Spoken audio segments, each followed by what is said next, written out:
Here's how to embed background image to Webflow.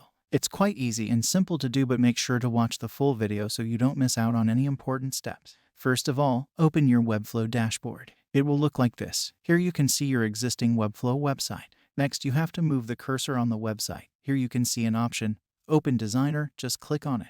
Now Webflow Designer dashboard will open, and it will look like this. Here you can see there are many options on the left side as well as on the right side of the screen. After this, you have to click on Style button. You can also select Style button by pressing S. After this, click on Edit Component button. Next, you have to click on this button, and then enter the name. You can type here anything, but I type background.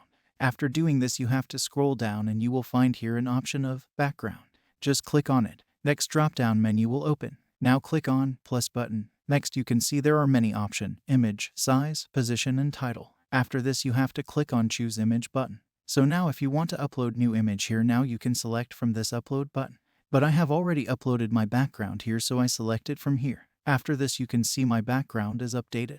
Now just click on publish button. So in this way you can embed background image to Webflow.